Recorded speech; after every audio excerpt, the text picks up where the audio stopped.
Malam yang tidak pernah tidur. Melewati tengah malam. Veda Ega Pratama duduk di kursi kecil yang sudah menjadi saksi bisu perjalanan mentalnya. Tidak ada suara mesin, tidak ada langkah kru, hanya dentuman jantung yang terus berdetak pelan dalam keheningan ruang raksasa itu.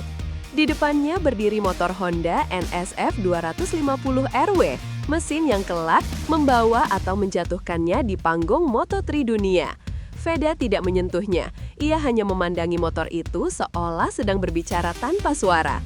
Segala keraguan, tekanan, dan ketakutan tidak ia ucapkan, tetapi ruang itu mendengarnya. Dalam sorotan lampu putih, ia memahami apa arti berada di titik yang tidak semua orang bisa pahami. 1 tahun persiapan akan menentukan apakah mimpinya berlanjut atau terhenti. Malam itu, ia tidak mencari jawaban dari orang lain. Ia mencari ketenangan di antara rasa takut dan keberanian yang perlahan bertarung di dalam dadanya. Kesunyian itu bukan kosong. Kesunyian itu adalah ujian mental pertama sebelum balapan sesungguhnya dimulai. Beberapa bulan sebelum malam panjang itu, dunia balap Indonesia dibuat heboh oleh pengumuman resmi. Veda bergabung dengan Honda Tim Asia untuk Moto3 musim 2026. Media nasional merayakan berita itu seperti kemenangan besar. Setiap artikel, podcast, dan kanal YouTube berteriak bangga. Namun, di dalam pedok Honda, resonansi tersebut berubah menjadi pertanyaan yang menggantung tajam di udara. Para kru tersenyum, tetapi di baliknya terselip keraguan yang tidak pernah diucapkan lantang. Apakah anak ini siap menghadapi kerasnya dunia Moto3? Lawan-lawannya datang dari akademi legendaris Spanyol dan Italia, dibentuk dalam sistem pembinaan yang sudah teruji bertahun-tahun. Mereka bukan hanya cepat, mereka sempurna dalam struktur data, mental, dan pengalaman. Sementara itu, Veda datang membawa harapan jutaan orang, tetapi tanpa bekal fasilitas setara dengan rival-rival Eropa. Di balik euforia, manajemen tahu bahwa hype bisa menjadi racun jika tidak diimbangi performa stabil. Tetapi di tengah sorotan besar itu, Veda tetap bersikap seperti dirinya. Fokus, diam, dan bergerak. Dunia melihat kebanggaan, namun Honda melihat beban besar yang menuntut jawaban segera. Sebelum namanya masuk daftar resmi Moto3, hidup Veda tidak pernah punya jeda panjang. Di usia ketika remaja lain baru belajar naik motor metik, Veda sudah hidup berpindah-pindah sirkuit, mengejar peluang yang sering terasa lebih seperti perjuangan. Jepang, Thailand, Malaysia, Spanyol, setiap lintasan ia hafal bukan sebagai destinasi, tetapi sebagai medan perang kecil yang perlahan membangun identitasnya. Semua orang di dunia balap tahu bahwa bakat tidak pernah cukup, hanya kerja keras brutal yang bisa membuka pintu internasional. Di Asia Talent Cup, Veda memperlihatkan satu pola yang membuat banyak orang terdiam.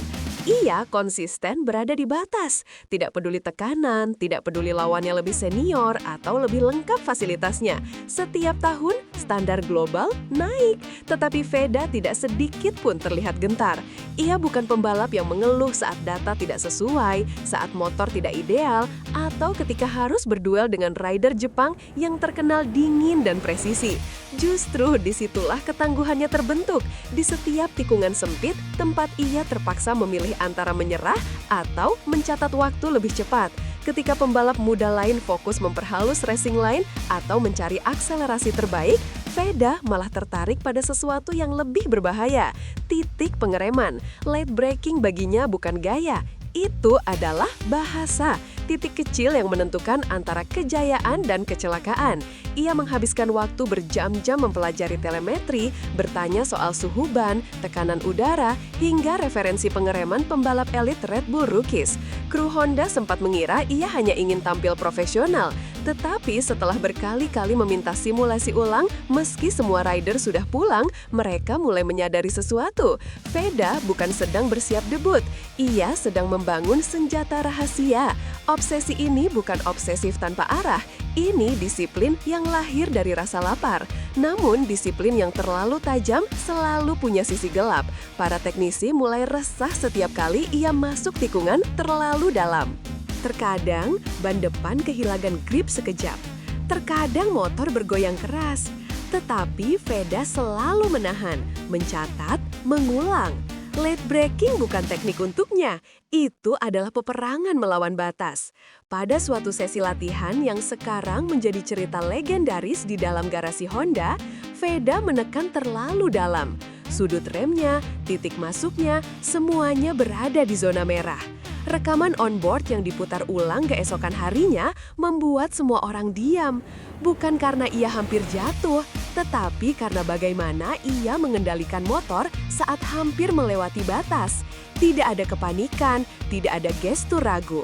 Ia memperbaiki garis, menahan beban, dan keluar tikungan seperti tidak terjadi apa-apa.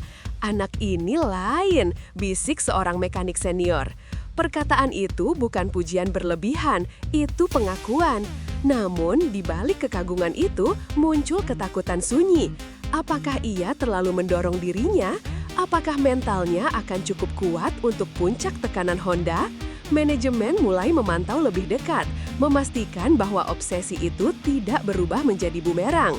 Tetapi bagi Veda, malam itu hanya satu hal, data baru. Diskusi internal mulai panas, sorotan media pada Veda mulai mengubah dinamika tim. Ada pembalap lain yang merasa perannya terancam.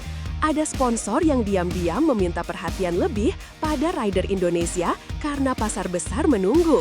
Akhirnya, sebuah keputusan teknis dibuat, mengubah kekerasan suspensi depan, membuatnya lebih lembut untuk stabilitas. Di atas kertas, ini keputusan pintar. Tetapi dunia balap tidak berjalan di atas kertas. Ketika Veda keluar dari pit lane, ia langsung merasakan bahwa motor itu asing. Suspensi yang lebih lembut membuat feedback roda depan berubah sedikit, sepersekian detik terlambat. Untuk pembalap biasa, tidak terasa. Untuk Veda, itu seperti memindahkan seluruh jalur takdirnya. Perubahan kecil itu memicu perdebatan besar. Kru berdebat, dikembalikan, dibuka potensi baru, atau dibuat hybrid. Ketegangan muncul, bukan hanya teknis, tetapi politis. Sore itu lintasan terlihat biasa saja, namun bagi Veda, ini momen penentuan. Ia harus membuktikan bahwa perubahan suspensi bukan masalah. Ia masuk tikungan awal dengan percaya diri, tapi ketika tiba di tikungan kanan tajam, suspensi menyusut terlalu cepat dan ban depan kehilangan feedback sepersekian detik. Onboard menangkap momen itu dengan jelas. Veda tidak panik, ia justru menganalisis masalah sambil tetap melaju. Pada lap berikutnya, ia mencoba lebih cepat, lebih dalam. Kru mulai berdiri dari kursi mereka. Pada lap ketiga, ia memaksa titik pengereman sedalam mungkin hingga motor bergoyang keras sebelum stabil kembali. Tetapi inilah titik di mana ia menemukan ritme barunya, harmoni antara insting dan perubahan setup. Telemetri menampilkan data yang bahkan tidak dimiliki pembalap rookie lain, kemampuan adaptasi spontan tingkat senior. Garasi riuh, namun manajemen justru mulai cemas. Kehebatan Veda ternyata membawa komplikasi internal. Beberapa kru memandangnya sebagai masa depan Honda Asia, tetapi sebagian lain merasa tekanan sponsor membuat fokus tim mulai terpecah. Ada pembalap yang merasa posisinya terancam. Ada manajer teknis yang khawatir agresivitas Veda akan menjadi sorotan negatif jika dia melakukan kesalahan kecil saja.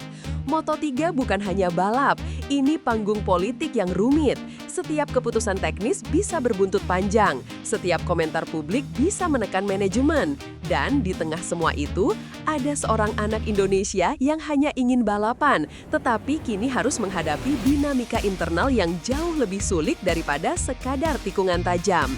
Veda mulai merasakan tekanan tak terlihat itu, bukan dari kecepatan motor, tetapi dari tatapan-tatapan kru, dari diskusi pelan manajemen, dari media yang membesarkan setiap hal kecil.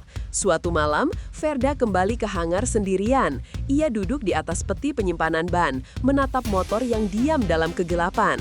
Tidak ada kru, tidak ada kamera, tidak ada suara selain napasnya sendiri. "Kalau aku takut, lebih baik berhenti sekarang," gumamnya. Kalimat itu bukan sekedar motivasi, itu pengakuan bahwa tekanan di Moto3 lebih berat dari yang ia bayangkan.